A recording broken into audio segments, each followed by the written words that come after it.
Se não fosse complicado, não tinha pastores na televisão se revezando noite e dia, dizendo: eu sei como resolver os problemas da sua vida. Se fosse complicado, essa turma toda, inclusive eu, estava desempregado. Mais pessoas vão passar pela vida com sofreguidão do que com paz. Inclusive tem uma música popular brasileira que diz: tristeza não tem fim, felicidade sim. Por exemplo, Jean-Jacques Rousseau, grande filósofo francês, escreveu o Contrato Social. Jean-Jacques Rousseau teve 5 filhos,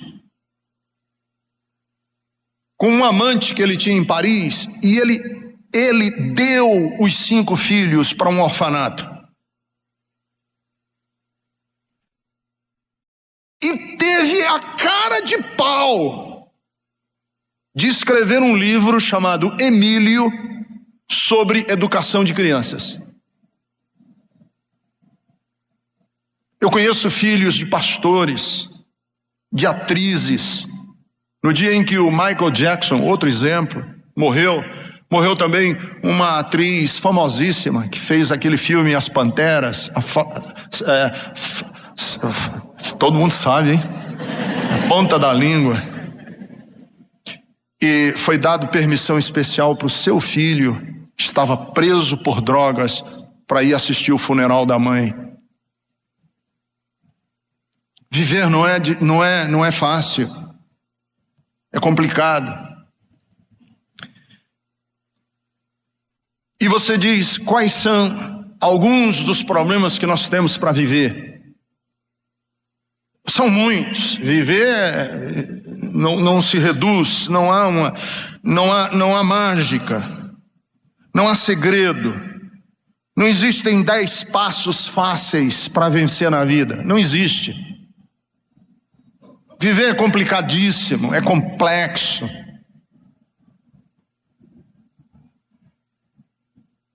Precisa de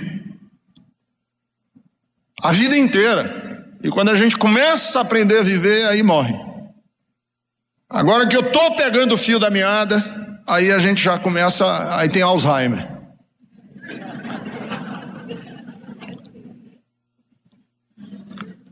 Mas eu podia hoje dizer o seguinte: existem quatro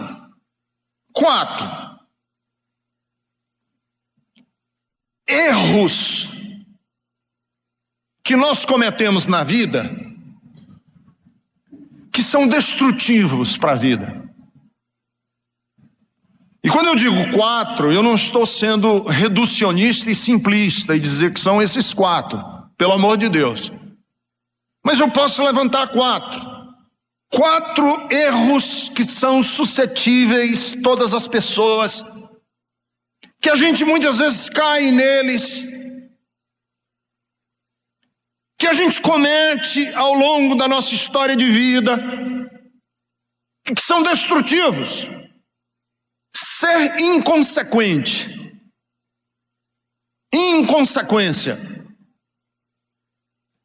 Ser vaidoso ou vaidosa. Ter sentimentos de autocomiseração. E não ter posicionamento na vida. 4. Vou repeti-los. Ser inconsequente. Ter vaidade. Abrigar sentimentos de autocomiseração. E não ter posicionamento na vida, não saber se posicionar.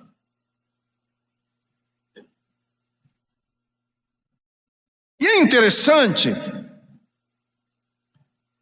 que Jesus é esse modelo para nós, de vida, de comportamento, de estrutura humana. E o texto nos diz que,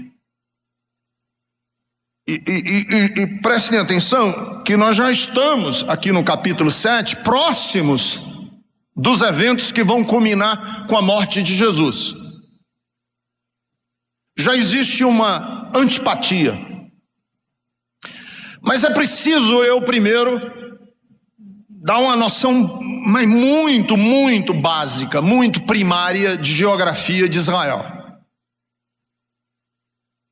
Onde Jesus morava, Cafarnaum e redondezas, que Jesus morava em Cafarnaum. O lugar onde Jesus desenvolveu o seu ministério foi Cafarnaum. Cafarnaum estava para Israel o que o interior de Alagoas, de Pernambuco, do Ceará, da Bahia, está para o Brasil. Me perdoem a expressão, era o Cafundó.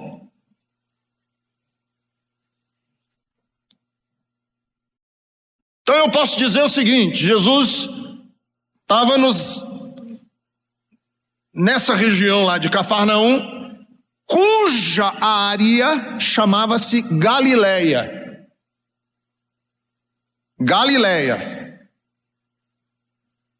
Jerusalém, que era a sede onde estava o templo, sede metropolitana, cidade grande, gente indo e vindo, sede do poder. Jerusalém estava numa região chamada Judéia. E Jesus só ia a Jerusalém poucas vezes. Ele foi poucas vezes. A Bíblia registra 3, no máximo 4 idas de Jesus a Jerusalém. Ele morava lá na Galiléia. Mas a fama dele, os desdobramentos do ministério de Jesus, tinham chegado já na Judéia, em Jerusalém. E Jesus estava lá, ele estava lá naquela região. E os irmãos de Jesus, que a Bíblia nos diz quem eles eram. Jesus tinha irmãos. Um se chamava Tiago, outro se chamava Judas, outro se chamava Simão. Os irmãos de Jesus foram a ele e disseram assim: cara, desculpe, Jesus, desculpe, eles não te chamaram de cara. Mano, irmãozinho, ô mano, se você quer acontecer, sai do interior de Alagoas e vai para a sede onde as coisas estão acontecendo. Vai para Jerusalém, sai da Galiléia e vai para a Judéia. É lá que está o burburinho, é lá onde tem gente. É lá que é a sede do poder. Sai daqui, cara, isso aqui é um fim de mundo. Vai para onde acontece. E Jesus disse: eu não vou. O texto diz que ele disse que não ia. Vocês vão, porque estava acontecendo uma festa que se chamava Festa dos Tabernáculos, que eu vou explicar agora para vocês que festa era essa. Os judeus tinham muitas festas religiosas, muitas. A principal, vocês sabem qual era? Qual era? Da Páscoa. A principal festa dos judeus era a Páscoa, que celebrava a saída do povo do Egito pela libertação de Moisés. Mas havia outras festas. Uma das outras festas que havia era a festa do Pentecoste, que era logo depois da Páscoa. Pentecoste celebrava os primeiros frutos, as colheitas, a abundância de Deus sobre Israel.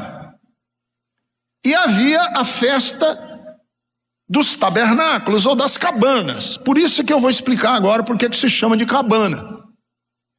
Porque em toda festa, e eu já estive em Israel na época da festa dos tabernáculos, os judeus construíam pequenas cabanas e saíam das suas casas e iam morar nessas cabanas, ou iam dormir nessas cabanas durante a festa, para eles se lembrarem do tempo que eles andaram peregrinos no deserto e viveram em cabanas. E eu já fui agora, uma dessas viagens a única que eu fiz a Israel. Eu cheguei lá na época da festa dos tabernáculos, ou das cabanas. E é interessante que judeus, por exemplo, que moram em edifícios, em prédios, como é que eles vão construir cabana? Constrói na área do lado de fora, no alpendre das casas, dos apartamentos. Então você vê, igual essas cabaninhas que menino faz para brincar em casa, sabe? Constrói aquilo ali e vão para lá, ainda hoje. Por isso é que se chama de cabanas, para eles lembrarem que viveram em cabanas, moraram em tendas. Inclusive, uma outra tradução poderia ser isso: a festa das tendas. Morar em tenda, morar numa cabana, numa barraca, festa do camping. Tudo vale, é isso, esse é o sentido. Vamos celebrar a festa do camping, quer dizer, nós um dia vivemos em acampamento e vamos nos lembrar dessas nossas origens. Pois houve essa festa e os judeus todos iam em peregrinação para Jerusalém, e por isso que os irmãos disseram: se você quer acontecer, vai para Jerusalém nessa festa, porque está todo mundo indo para lá. Você fica aqui nesse fim de mundo, você não vai a lugar nenhum. E Jesus não permitiu que esses 4 perigos que todos correm na vida, os 4 perigos que todos correm na vida, lembram quais foram que eu falei? Ser inconsequente, ser vaidoso ou vaidosa, ter sentimento de autocomiseração e não ter posicionamento, estão claramente, nitidamente expostos aqui na vida de Jesus. Vamos ver o primeiro? Capítulo 7, você está com a sua Bíblia? Depois disso, Jesus percorreu a Galileia, mantendo-se deliberadamente longe da Judéia. Por quê? Porque ele não era inconsequente. Sabia o que queriam matá-lo. O que eu vou fazer lá? Ele sabia que a Judéia, a região de Jerusalém, era perigosa. Para que ser um inconsequente? Para que se expor desnecessariamente ao ódio dos religiosos? Para que ser um destrembelhado, querendo impor a sua presença no lugar onde ele não é bem-vindo? Inconsequência. A inconsequência muitas vezes é o problema do jovem. Tem um ditado popular que diz que jovem é ótimo para ser soldado e é péssimo para ser motorista. Porque para você ser soldado, você precisa ser inconsequente. Você precisa não ter muito receio de perder a vida, e jovem não tem. Corre riscos desnecessários, que para ser motorista não dá certo. Então assim, Jesus era um homem que era ciente da sua missão, ciente de que Deus era com ele, mas ele não se expunha desnecessariamente. Desce para Jerusalém, vai para a Judéia, sai daí da Galileia. Jesus disse: não, para que me expor? E o texto diz que ele foi deliberadamente que ele tomou essa decisão. Então vejam, queridos, que aqui tem uma questão que eu quero trazer para a nossa história. Jesus foi corajoso? Ou foi covarde? Porque alguém diz assim, olha, lá estão querendo te pegar. Jesus disse, eu não vou. Alguém podia olhar para Jesus e dizer, covarde, por que você não vai? Porque existe uma linha muito fina que separa a coragem da prepotência. Muito fina. Muitas vezes os corajosos agem na sua coragem por causa da prepotência. Existe um fio de navalha entre ousadia e intempestividade. Aliás, eu posso até dizer que ousadia é gêmea univitelina da intempestividade. Andam juntas. E se você não tiver o máximo de cuidado, os ousados são intempestivos e perdem tudo. Essa é a lógica do jogo e da loteria. Cassino. A lógica do cassino é essa. Quanto mais você ganha, que é a lógica inclusive da bolsa de valores, quanto mais você ganha, mais ousado você vai se tornando, e quanto mais ousado você se torna, mais vulnerável você se torna também a perder.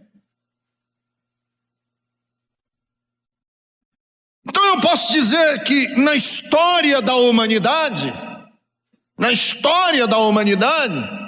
os ousados, os intempestivos,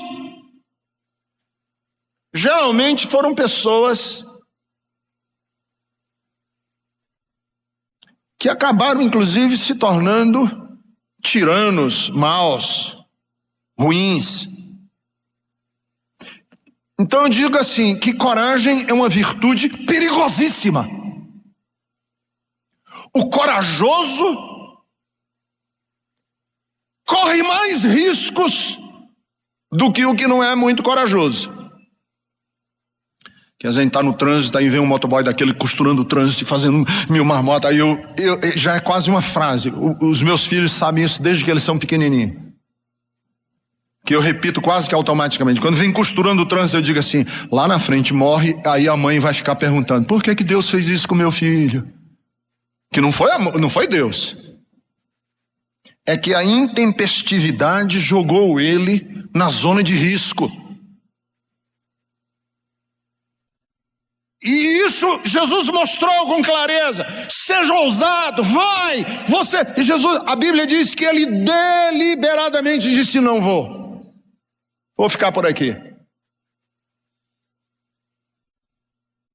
Por quê? A segunda coisa que Jesus resistiu, segundo elemento que muitas vezes destrói a nossa vida, que eu falei, é a vaidade. E eu acho interessante é isso. Os irmãos de Jesus se aproximaram dele e disseram assim, cara, agora eu vou usar, cara, vai, já tô. Cara, ninguém que deseja, versículo 4, ninguém que deseja ser reconhecido publicamente age em segredo. Isso aqui é óbvio, é lógico. Qualquer relações públicas, qualquer diretor de marketing, qualquer agenciador de artista, de pastor evangélico, qualquer um sabe que isso aqui é verdade. Você tem que sair daqui, você tem que ir para aí onde as coisas estão acontecendo, ficar aqui nesse segredo. Você é o cara. O que você está fazendo aqui? Você tem para ir onde estão as luzes da ribalta.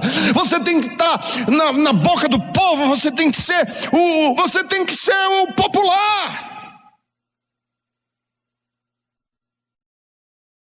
E os irmãos de Jesus lembram Jesus, e lembram com correção. Não existe futuro para projetos despretensiosos. O despretensioso não vai a lugar nenhum. O despretensioso não vai a lugar nenhum.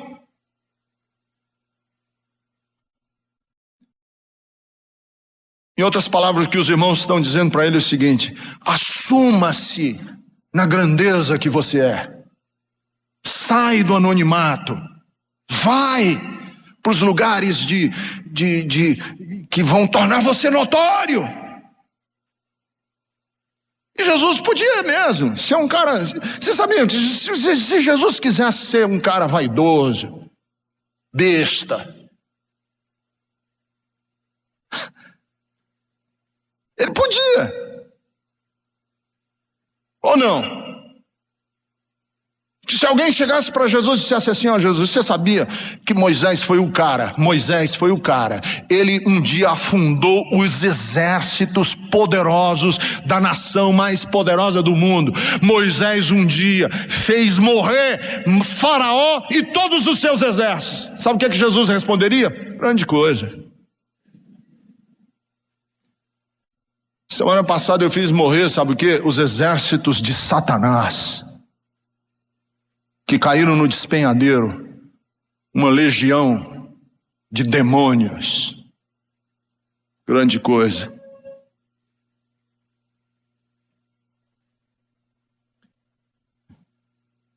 Pô, Jesus, olha, tem um cara na nossa história de Israel que ele foi o rei.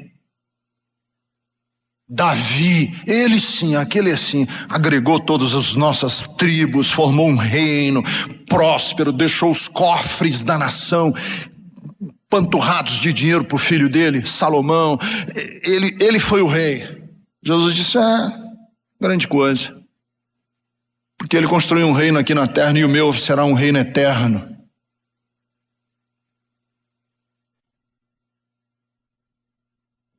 Jesus podia andar pela terra dizendo assim: qual de vocês aí, pobres mortais, já ouviu o céu se abrir, Deus gritar lá de cima e dizer assim: este é o meu filho amado em quem o meu coração está satisfeito, pois ele falou comigo.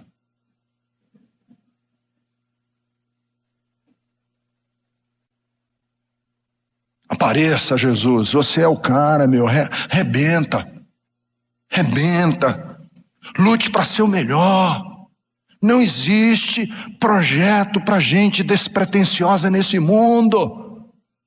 Se assuma, vai para Jerusalém. Foi o que os irmãos falaram. Você deve sair daqui e ir para a Judéia, para que os seus discípulos possam ver as obras que você faz. Ninguém que deseja ser reconhecido publicamente age em segredo.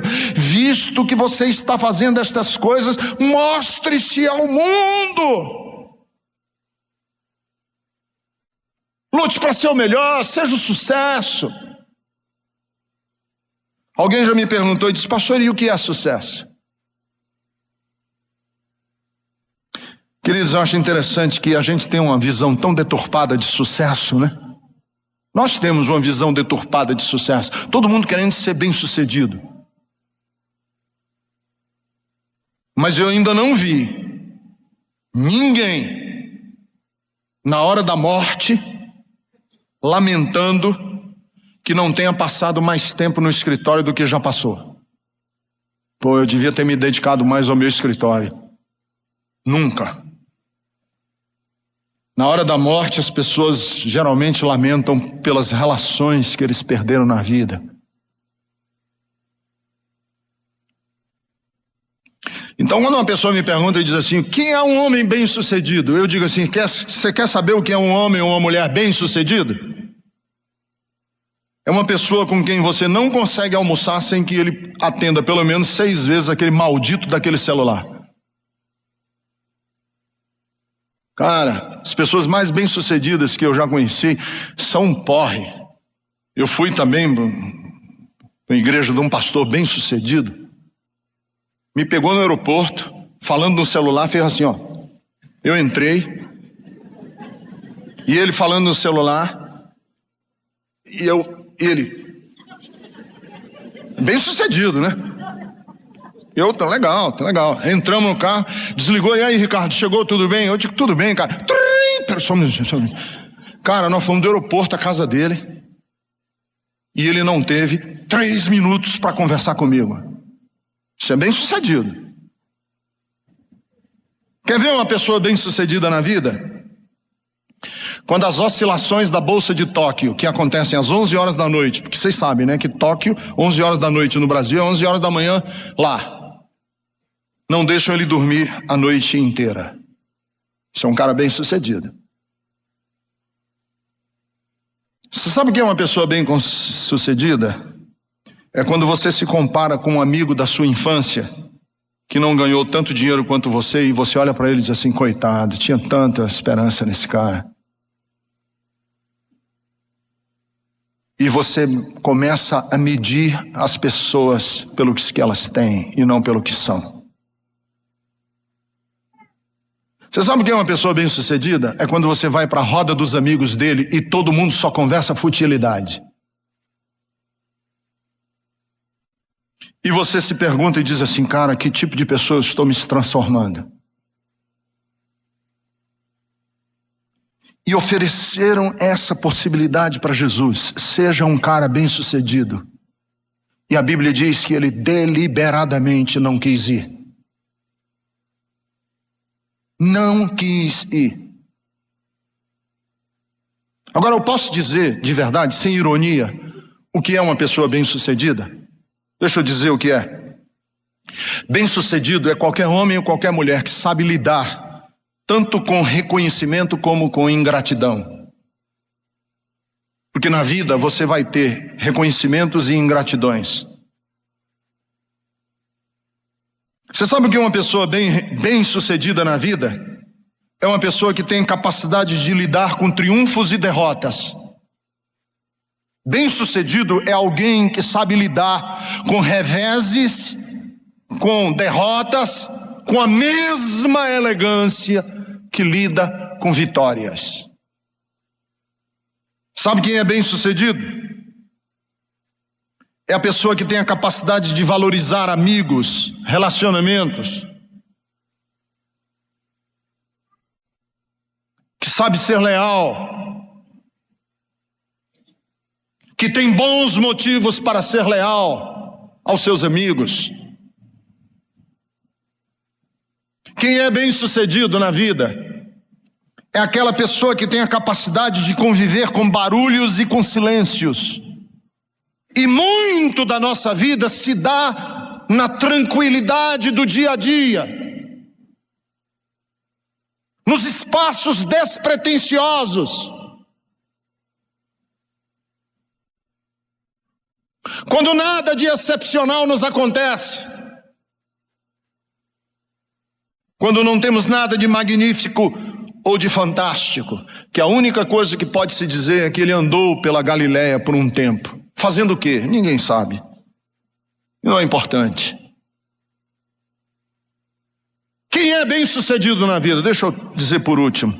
Quem tem a capacidade de lidar com o imprevisto.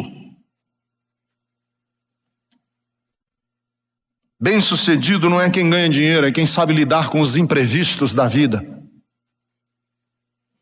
Porque nós sabemos lidar com as coisas previsíveis. Porque até a própria palavra, está embutido na palavra, uma coisa previsível é uma coisa para a qual você tem que se preparar, porque é previsível. A própria palavra indica, você previu, se antecipou. Agora o que é o imprevisto? O imprevisto é aquilo que chega na nossa vida que a gente não tinha a menor ideia que ia chegar, que nós nunca nos preparamos para aquilo. E como é que eu lido com isso? São os imprevistos da vida.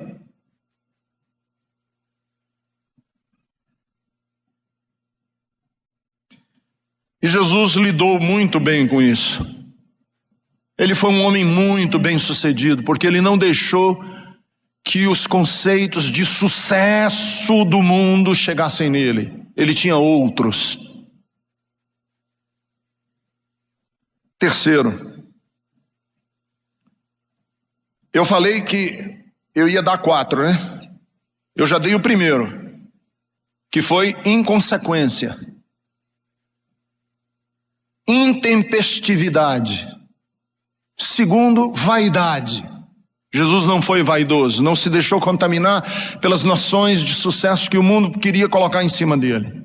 Terceiro, Jesus não permitiu que as suas relações conflituosas o deixassem com sentimentos de autocomiseração. As suas relações conflituosas o deixassem com sentimento de autocomiseração. As relações de Jesus eram conflituosas, os irmãos não criam nele. E o versículo 7 fica claro, o mundo o odiava. Quer dizer, se por um lado ele é tentado à vaidade, por outro, ele é tentado à autocomiseração. Que são dois lados de uma mesma moeda. E Jesus disse, o mundo não pode odiá-los, mas a mim odeia. Vocês imaginam que há uma pessoa dizer isso? O mundo me odeia?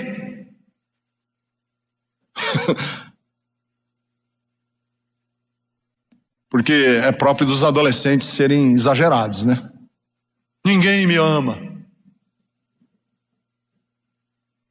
Pessoa que está com sentimento de autocomiseração, geralmente é assim, absoluta nas suas frases. Ninguém me valoriza. Geralmente um dos exercícios de aconselhamento, quando uma pessoa chega e diz uma frase dessa, diz assim, peraí. Ninguém. Vamos fazer aqui um trabalho de joeirar. Não é possível que ninguém...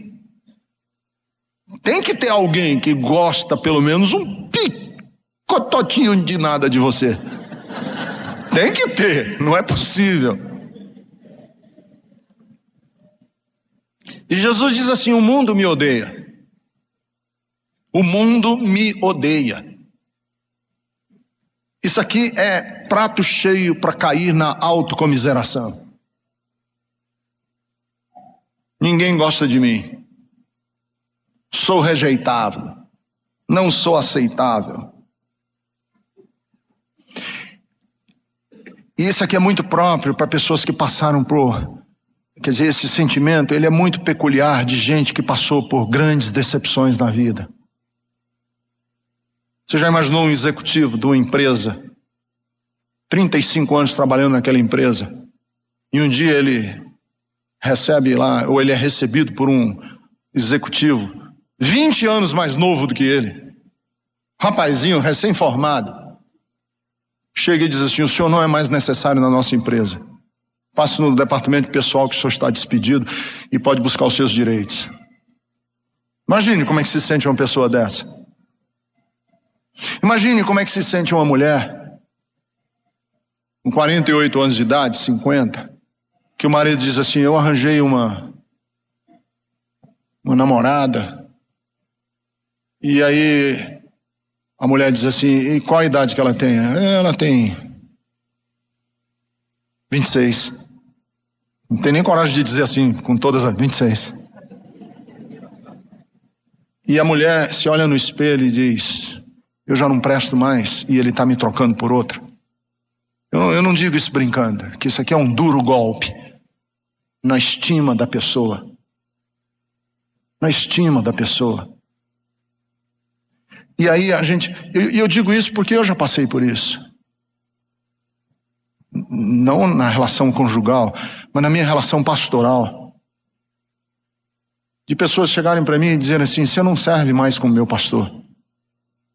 Você não serve mais. Teve pessoas que saíram aqui da Bethesda dizendo assim, eu vim na Bethesda e você me fez perder o primeiro amor por Deus. Isso é um duro golpe no coração de um pastor. Você me fez perder o meu primeiro amor. Você tirou de mim o que eu tinha de precioso para Deus. Isso aí foi como se fosse um punhal entrando no meu peito. Eu sei o que é. Jesus sabia o que era ser odiado pelas pessoas, rejeitado, olhado com desprezo, olhado com desdém. As pessoas olhavam para ele com desdém.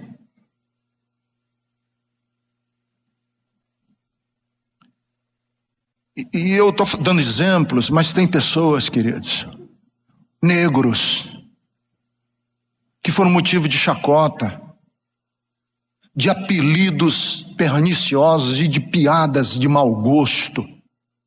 Pessoas negras que ouviram piadas racistas a vida inteira.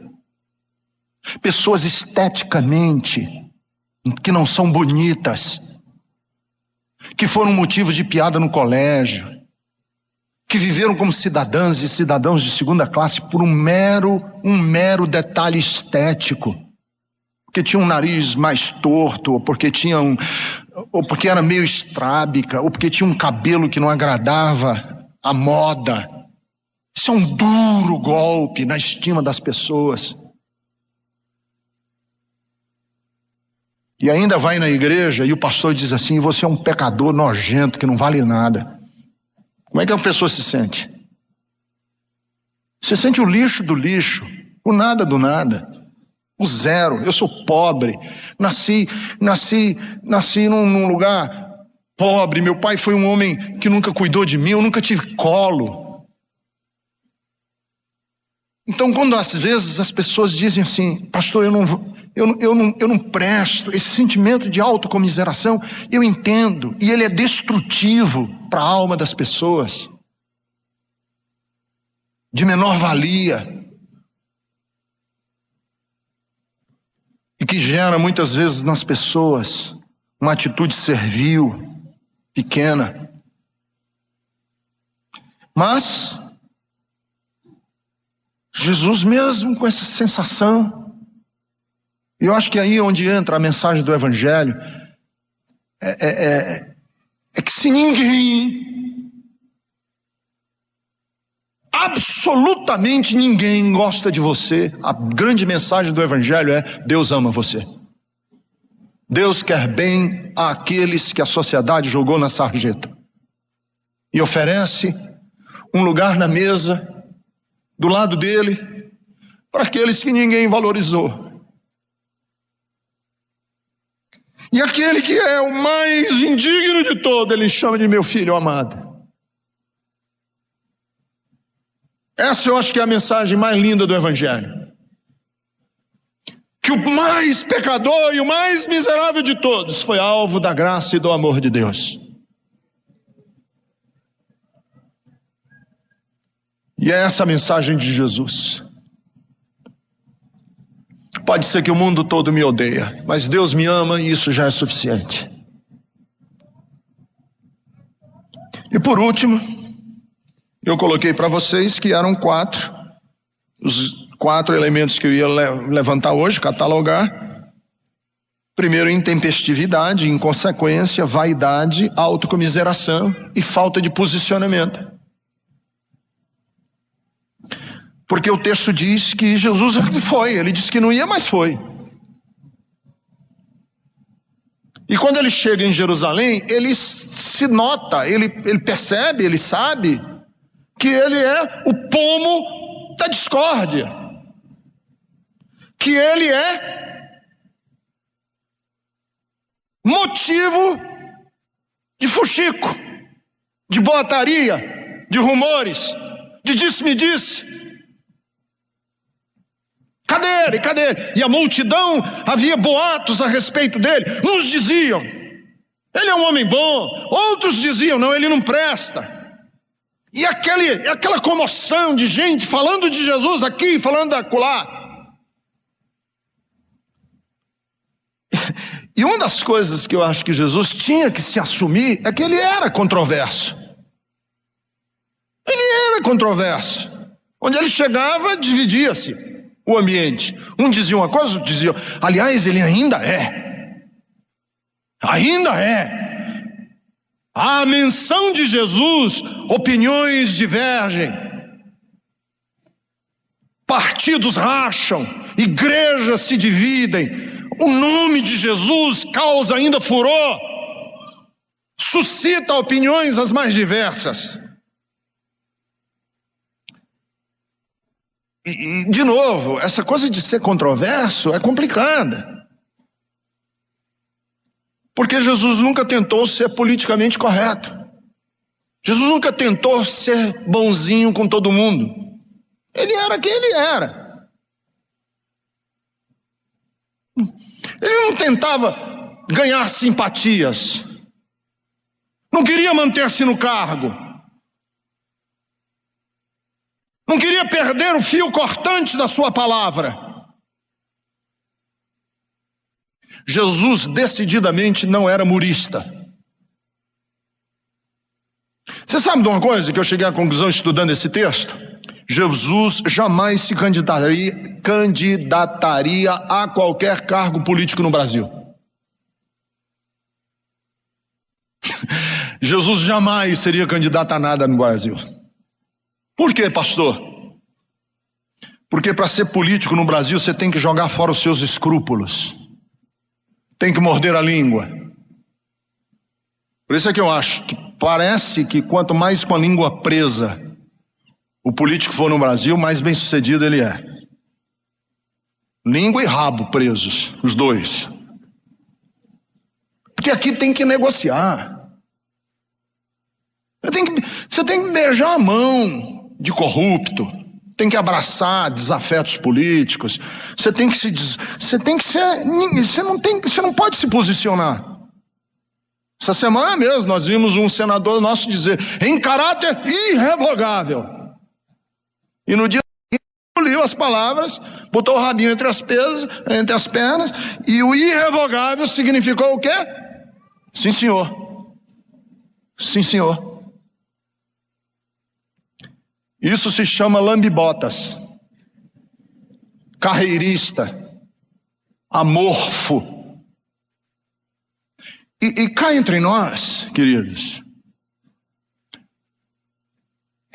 isso não é peculiar da política. Eu acho que isso é peculiar do ser humano, que quer galgar na vida, subir na vida. É mais fácil você ser do muro.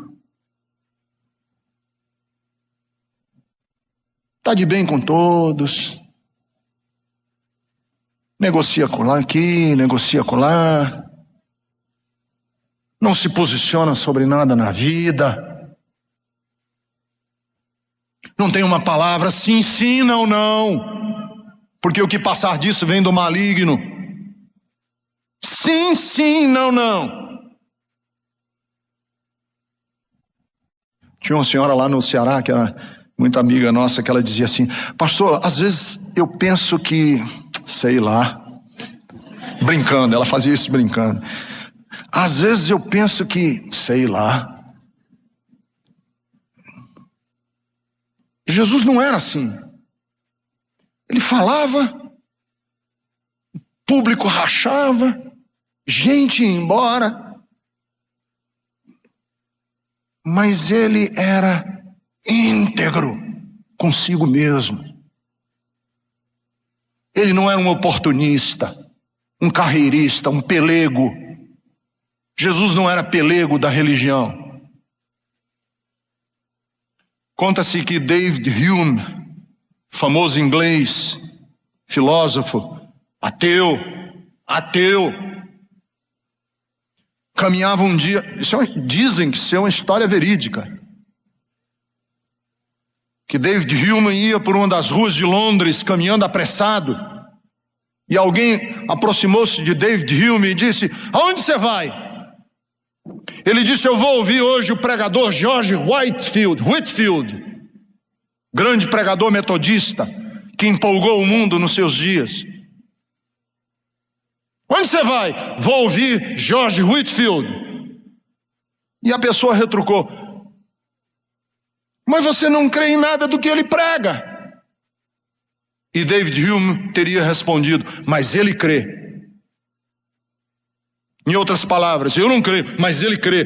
E é empolgante ouvir alguém que prega o que crê.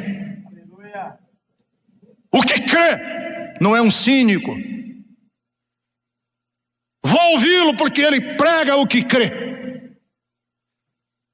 E quando Jesus terminava de pregar, as multidões ficavam absortas, olhando para ele e dizendo assim: este não é semelhante aos judeus, aos escribas, fariseus. Ele prega com autoridade. Por que ele prega com autoridade? Porque ele se assume naquilo que crê. E assume no que fala, aquilo que vive.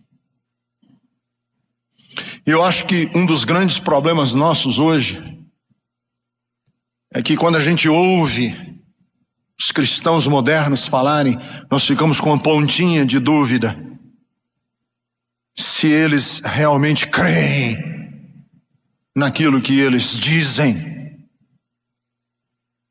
e se eles vivem ou procuram viver aquilo que eles afirmam crer. Deus nos ajude. 4 coisas na nossa vida que nos destroem se nós não tomarmos cuidado: inconsequência, intempestividade, arrogância, vaidade, autocomiseração e falta de posicionamento, de determinação naquilo que a gente diz e afirma a respeito de nós mesmos e da fé.